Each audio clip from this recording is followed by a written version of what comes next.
আসলে এখন যে পরিস্থিতি, ঘুমাই গেলে কত কিছুতে দুনিয়াতে ঘটি যায়। এখন কি করতাম?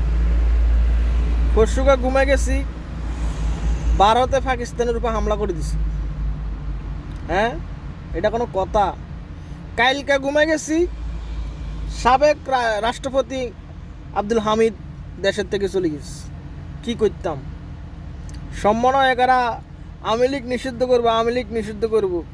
তোমরা আমার সেঙ্গা করবে, তোমরা খালি বক বক বক বক করো। তোমাদের নিউজ আব্বাও কিছু ভালো করে না, হুদাও বক বক করে। তোমার আব্বা করে সব দেশের বাইরে চলে যাবার জন্য ব্যবস্থা করে।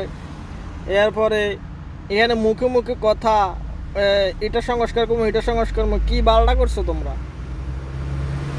আলাদা থালাগল টাইম নষ্ট করতে আসো আর নিজেকে পকেট ভরতে আসো না। কালকে কোনো গুতো উগে খাইয়ে আইসো, আই হসপিটালে হুতি রয়েছে আজ 4 দিন 5 দিন ধরে। শালা তোমরা দেশের সংস্কার করবে।